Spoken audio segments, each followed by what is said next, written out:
एक गर्म दोपहर थी। आसमान नीला, धूप तेज और हर चीज सुस्त सी लग रही थी। एक प्यासा कुआं आसमान में उड़ रहा था, थाका हुआ और परेशान। उसकी आंखें पानी की तलाश में इधर उधर देख रही थी, मगर कहीं भी पानी नजर नहीं आ रहा था। अचानक उसकी नजर जमीन पर एक पुराने से घरे पर पड़ी। उम्मीद की किरण उसकी आंखों में चमक उठी। वो नीचे उतर आया और घरे के पास झुक कर देखा। घरे में पानी तो था, लेकिन इतना गहरा कि उसकी बेक तक नहीं पहुंच रहा था। कुआं सोच में पड़ गया। उसने इधार उधार देखा और एक पत्थर उठाकर घरे में डाल दिया। पानी थोड़ा ऊपर आया। इससे हौसला मिला। वो बर बर पत्थर उठाकर घरे में डालता गया। धीरे धीरे पानी ऊपर उठता गया। आखिरकार पानी उसकी बेक तक आ गया। कौवा खुशी से पानी पीने लगा। उसके चेहरे पर सुकून था। उसने मेहनत से अपनी प्यास बुझाई थी, लेकिन फिर उसकी नजर दूर एक और घरे पर पड़ी। इस बार उसकी आंखों में लालच चमक उठी। वहां भी हो सकता है ज्यादा पानी हो, उसने सोचा। अपने पुराने घरे को छोड़कर वो तुरंत उदा और नई मंजिल की तरफ निकाल गया। दूसरा घरा देखने में तो वैसा ही था, लेकिन वो एक जाल में था। कौवा इस बात से अनजान था।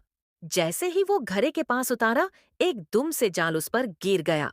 वो फंस गया। कौवा घबरा गया, जाल से निकालने की कोशिश करने लगा। उसके पंख फड़फड़ा रहे थे, मगर कोई फायदा नहीं हो रहा था। उसकी आंखों में आंसू आ गए। अब उसे पुराना घरा याद आने लगा, जहां उसने मेहनत से पानी निकाला था और सुकून से पिया था। आसपास की दुनिया उसकी मदद नहीं कर रही थी, लेकिन दूर एक और जवान कौवा ये सब देख रहा था। उसने सब कुछ देखा, पहले वाली मेहनत, फिर लालच और फिर अंजाम। उस जवान कौवे ने सोचा, यह सबक सीखने लायक है। एक गर्म दोपहर थी। आसमान नीला, धूप तेज और हर चीज सुस्त सी लग रही थी। एक प्यासा कौवा आसमान में उड़ रहा था, थाका हुआ और परेशान। उसकी आंखें पानी की तलाश में इधर उधर देख रही थी, मगर कहीं भी पानी नजर नहीं आ रहा था। अचानक उसकी नजर जमीन पर एक पुराने से घरे पर पड़ी। उम्मीद की किरण उसकी आंखों में चमक उठी। वो नीचे उतर आया और घरे के पास झुक कर देखा। घरे में पानी तो था, लेकिन इतना गहरा कि उसकी बेक तक नहीं पहुंच रहा था।